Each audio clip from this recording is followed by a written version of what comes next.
The English county of Norfolk really does have it all. Beautiful scenery, boats,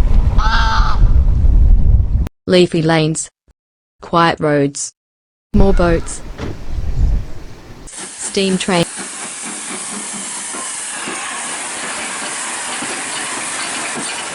and then this.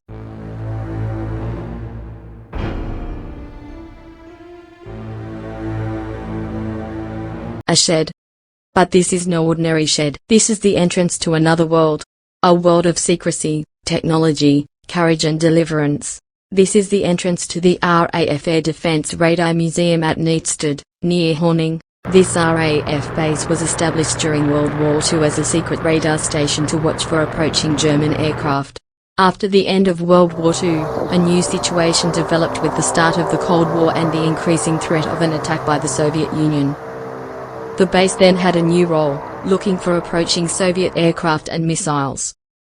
Following the end of the Cold War, the base was repurposed to be part of a smaller but much more efficient system of monitoring threats to the country. Eventually, the base was made available to the newly formed RAF Air Defence Radar Museum, which now operates independently. The museum is much bigger than it looks from the outside, and you really wouldn't believe what is in here. There is a huge display of exhibits, some of which are working items. Here is a sneak peek at just a few of them.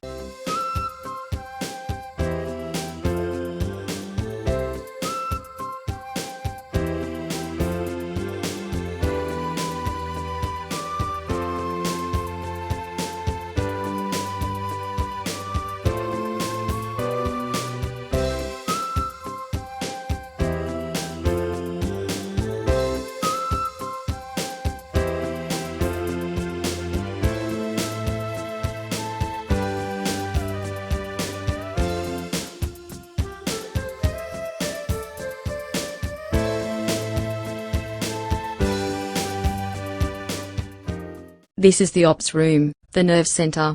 If the screens had detected Soviet missiles and bombers heading towards Britain, attack warning red would have been given, air raid sirens would have sounded across the nation, V-bombers would have taken off, and, soon, key targets across the country, including this base, would have been obliterated. Thankfully, around 1990, the Cold War ended, without a single shot ever having been fired. Now we are heading north to Aylsham.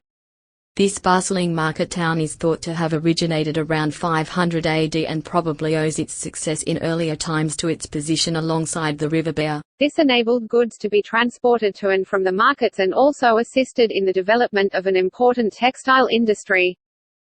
Although now a fairly large town, its centre still retains its historic charm and has a number of features worth visiting. If you visited the town on the right day, you will be able to attend one of the regular and hugely popular auctions at Key's Auction House. The company handle all sorts of items including household goods, vehicles and collectibles. If you don't want to buy anything, make sure you keep your hands in your pockets because you will be very tempted. Now we are heading south to Potter Heigham. The small town of Potter Heigham is an important centre for boaters, with its boatyards and moorings, and it is also a very popular visitor attraction. There are leisure areas, places to eat and drink, a really low bridge, and it has a very famous discount store, Latham's. This large, old established store is very popular with boaters and visitors. It stocks a huge array of products ranging from sweets to furniture and is well worth a visit, but make sure you have a bag with you, because you are certain to buy something. Now back north to Stalham. This busy market town lies on the banks of the River Ant. There is a Staithe with boatyards and moorings and connects to the Broads network. The town has a well-equipped high street and the small firehouse museum is a popular attraction. A major plus for the town is that it holds the only waterside museum dedicated to life on the Norfolk Broads.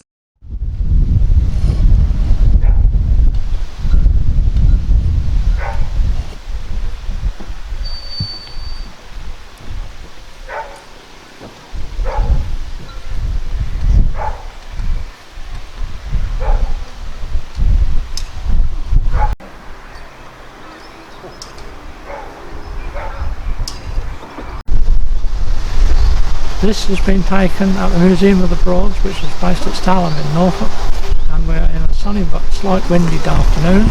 and beside me is our steam launched Falcon.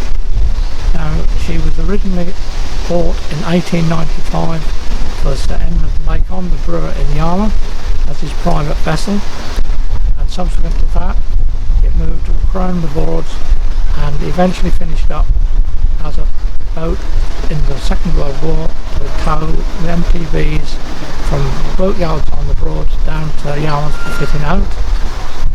After that it went to hauling, Perth for hauling. Spent several years there before it was bought by a private person, and the boat and the steam plant became back together again, and in the late 1990s it was donated to the museum, and in 2000s we've restored it, and since 2005 we've been running trips on the Broads with it, and we'd like to welcome you here to visit us and have a trip on this ideal, unique aircraft.